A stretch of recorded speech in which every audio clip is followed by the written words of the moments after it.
How are we doing? We're finally doing week 4 of The Artist's Way. I am currently not in week 4.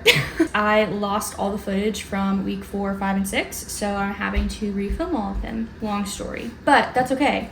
I feel like I've gotten kind of a good idea of how to put my notes together now, but today, obviously I have no makeup on, so we're gonna get ready today together, because I feel like that's kind of fun, and I love a little get ready with me, so why not do that while we talk about it? Anyways, so week 4 is called Recovering a Sense of Integrity. And essentially the main focus of this week was to create more than you consume. Now, Julia Cameron challenges the reader to what she calls a reading deprivation, which is intentional time away from consuming content, essentially. Because frequent consumption of movies and books and social media especially has become so mind-numbing that we sometimes forget that it's subconsciously programming us with expectations of what we're supposed to look like, how we're supposed to experience things, and that's not normal, we're not supposed to have it figured out. We're not supposed to know what happens. And so she's encouraging us to stop constantly trying to be more and instead acknowledge the parts of ourselves that are already enough. They're just buried under perfectionism. And, we constantly feel like we're missing something or we're on the precipice of something, when in reality, we already have what it takes. Our talents and our interests are just waiting for permission to boil to the surface, right? They're waiting for us to take the lid off of the pot. And so this week was all about making the space to really understand what it is that you want and what you're interested in, instead of letting the people around you define what those things are for you. And I think this is really interesting because when you look up the definition of integrity, the Cambridge Dictionary defines it as the quality of being honest and having strong moral principles that you refuse to change. And so when you think about having a sense of integrity within your art, it's the act of intentionally choosing the path that you believe in and not necessarily the one that you think others will accept or will understand or will like as well, but choosing the one that makes sense to you, that most aligns with you. And so she says on page 80, if you want to work on your art, work on your life. In order to have self-expression, we must first have a self to express. And figuring out what you really want and who you really want to be first requires you to acknowledge what it is you think you want and who you think you need to be, or who you think other people are wanting you to be. And then once those are defined, you can actually start to embrace or become who you are at your core. She says on page 81, the process of identifying a self inevitably involves loss as well as gain. We discover our boundaries, and these boundaries by definition separate us from our fellows. As we clarify our perceptions, we lose our misconceptions. So, for example, I'm really scared of being a burden, especially emotionally. And so sometimes I feel like I need to be nonchalant or passive or unemotional in order to be accepted. But if that's not really who I am at my core, then who is being accepted? Right?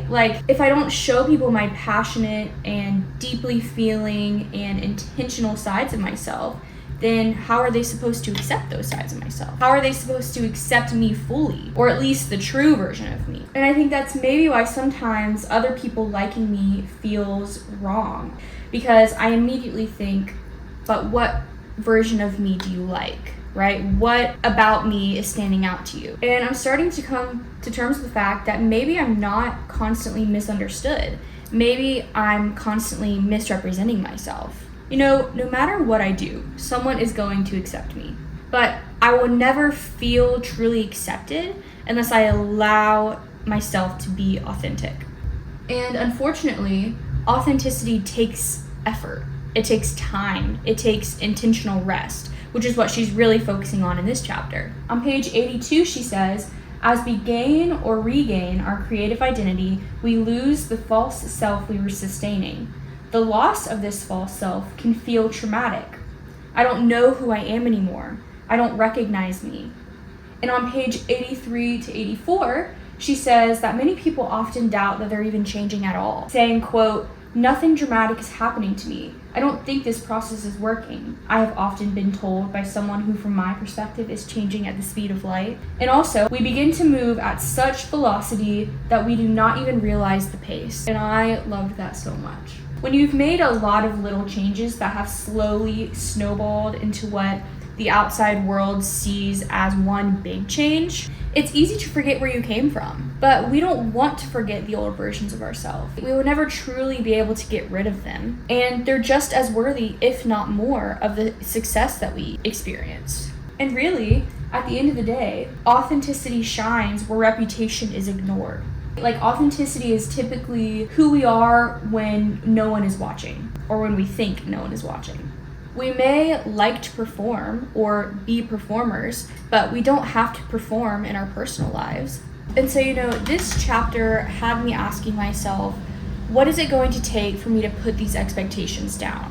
What is it going to take for me to stop expecting myself to blow everyone away every single day?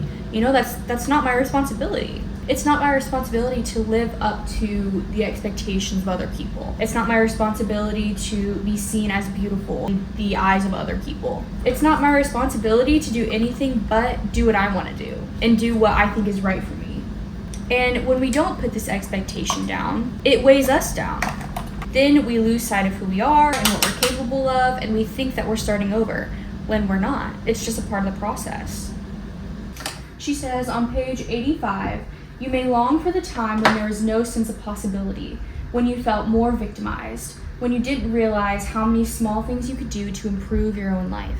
It's really hard to admit the fact that often we are the only ones standing in our own way. This is hard to admit because a lot of our inauthenticity is rooted in shame.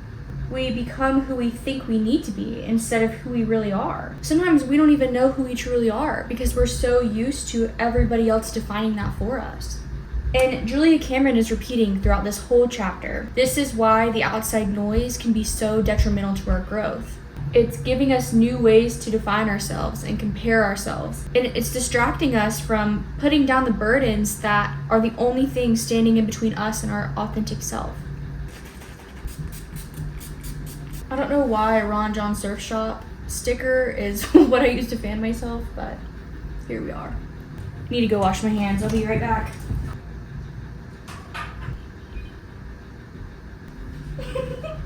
Sorry. I took my seat in the 5 minutes I was gone. Alright. We only think that we're doing a good job when we're performing in a way that we think impresses other people. But when we take a step back, what impresses us? If we never feel accomplished, are we just being too hard on ourselves? Or are we accomplishing things that we really, at our core, don't care about? If we're constantly downplaying our experiences, is it because we've been taught to downplay them? Or is it that we've always been high achievers and so we just expect greatness? Greatness is no longer impressive if that's what we expected from ourselves from the beginning. This woodwick candle is crackling. It smells so good though. Now, I wish I had an answer to all these questions for myself, but I don't. I guess I'm figuring out who I am right along with you. But what happens when we let go of expectations? What do you think about when you're not being told what to think about? I don't know. I guess, like I said, that's different for everyone. Or maybe that's something that we figure out next week. I guess we'll see. Either way, take some time this week to intentionally stop consuming. Ideally, using the time where you're not on social media, where you're not reading, where you're not watching a movie, to create art or create something and see what comes up. And as always, thank you for watching, and I love you.